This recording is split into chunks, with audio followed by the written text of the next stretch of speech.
Importance. Importance means to be valuable in content or relationship. That which is common to all existence is of most importance, as it is the foundation of all existence. To have meaning, the importance of an entity must be measured by the extent and breadth of the scope of its influence. That which is nothing and everything at once is that which is of absolute importance.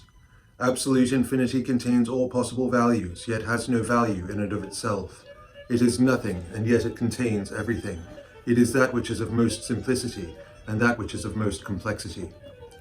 No finitely manifested entity holds absolute importance, only relative importance. This is true even where one entity exists entirely within another entity's scope of influence. Any manifested entity is in turn influenced, and so any finite entity holds a finite degree of importance. The scope of influence of any manifested entity exists as relative to the degree of finitude of that entity. That which exists to a greater degree of finitude has inherent a narrower scope of influence, and therefore a lesser degree of importance, as compared with another manifested entity of a lesser degree of finitude. He that holds great sway within the one scope of importance does not necessarily hold great sway within the infinite sphere of manifested existence in general. There are two types of importance. First, there are various finite measures of importance. Second, there is the measure of universal importance. Any finite measure of importance is relevant only to a finite scope of manifested entities, and is thus limited in importance. A finite measure of importance is itself a manifested entity, and holds importance as relative to the importance of that to which it applies, and that with which it interacts.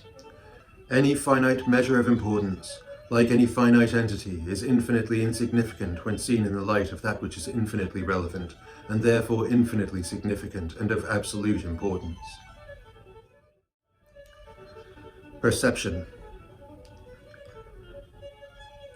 Perspective is a phenomenon that exists only within the realms of relative perception. Perception is the individual manifested entity's view as limited by its finite perspective. The individual manifested entity's perception does not necessarily comprehend all that is available from its perspective. The perspective of manifested entities is finite, and such entities may only perceive entities that are also finite. The phenomenon of perspective does not apply to absolute infinity. Absolute infinity does not exist within the realms of relative perception. A manifested entity may be seen as relative to absolute infinity, but absolute infinity may not be seen as relative to a manifested entity. Perspective thus applies to everything other than absolute infinity, and both the perspective and the perception of any manifested entity changes constantly over time.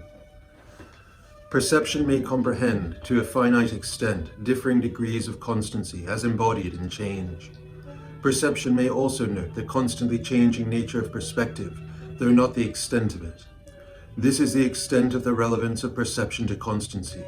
Only in relative degrees does perception know constancy, never as an absolute. All manifested entities have finite perceptive abilities. So while all perception is limited to the realms of change, a given manifested entity's perception of change is always limited to a view that is a mixture of absolute change and absolute constancy. Perception allows you to discern a sphere of nature that is between absolute constancy and absolute change. For that reason, any manifested entity comprehends a degree of order and a degree of chaos. Without an underlying constant foundation, there would be no order. All recognizable manifestation at any level is recognizable due to the particular degree of order that influences that particular set of changing manifestation. Any set of changing manifestation is a representation of chaos, in that it is not absolutely constant. It is a degree of constancy that gives temporal and spatial existence, thus constituting an entity recognizable to perspective. You must understand your perspective as allowing you to perceive just a small spectrum of an infinitely greater scale.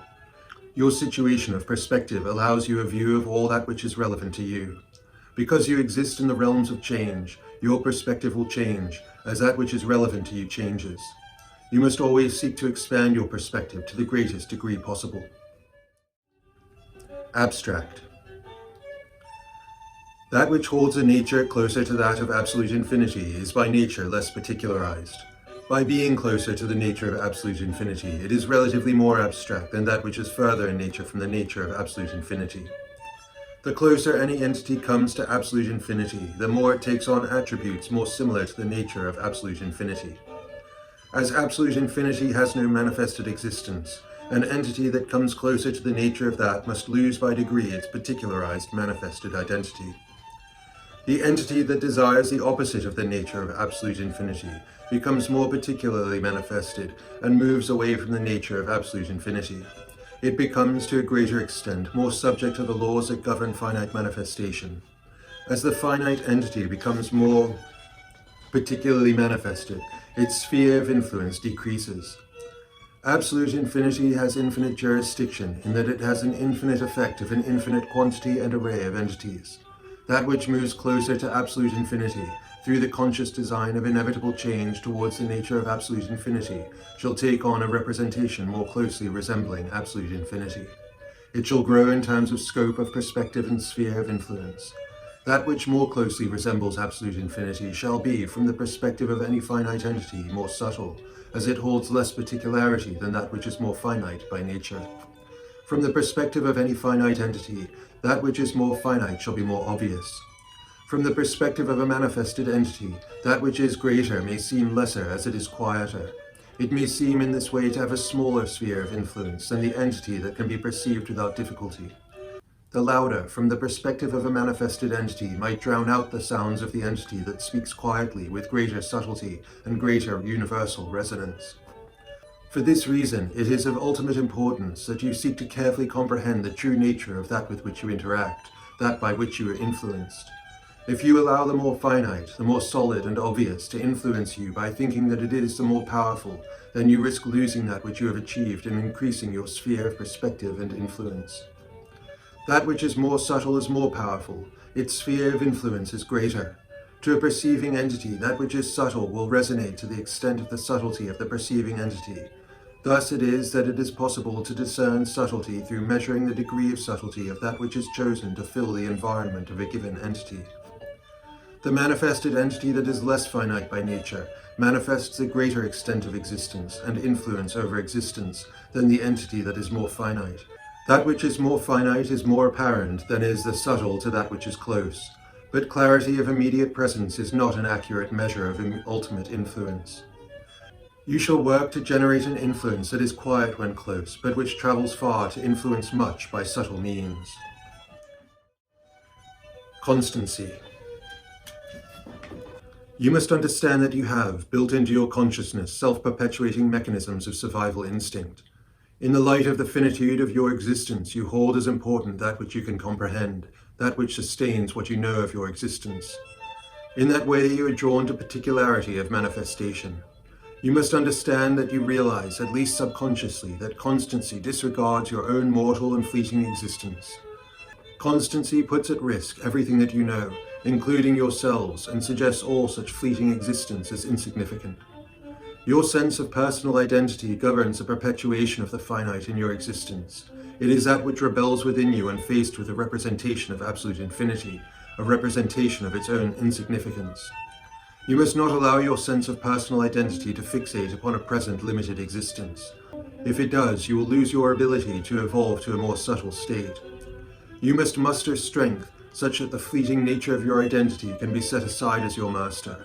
Only then will you become able to lessen the effect of the forces of fleeting change and know a state of greater subtlety and a less limited existence of greater constancy. You will note that man desires constancy in certain respects and not in other respects. Man is accepting of constancy to the extent that he perceives it as being to his advantage. Amidst weakness, man will more readily fall back on an idea of constancy, whether that be something familiar, an old and trusted friend, or an idea of God. Man finds comfort in familiarity during times of weakness, times of uncertainty, times when he is vulnerable. He forgets it when he forgets his vulnerability, when he forgets his humility, when he forgets his insignificance and his significance. Change.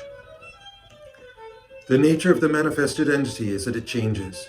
The entire physical and mental stimulus of the manifested entity is of a changing nature.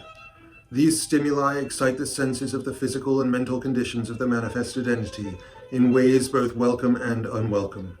The manifested entity develops a degree of expectation for certain stimuli in order to feel sustained. Through stimulus that consists of a greater degree of change, the base senses are more excited. If the attention of the consciousness is directed more towards those levels of existence that pertain to the body or mind, then the expectation arises for experience that feeds those levels of the entity's existence. Such an entity will seek its major sensory sustenance from relatively fleeting sources, and as its attention is drawn there for the sake of satisfaction, it shall look to protect it. It will understand the source as that upon which it feeds, and it will fear the potential loss of satisfaction. Due to its focus, the entity will be hindered from seeing and from trusting other forms of sustenance. It is unlikely to give up the form of sustenance that it knows. The degree of change at the level of the existence of the body is greater than that at the level of the mind, and the degree of change inherent in the mind is greater than the degree of change in that which transcends the mind. The manifested entity whose view is set in the body shall inherently embrace change to the extent that change is relevant to that entity at its bodily level.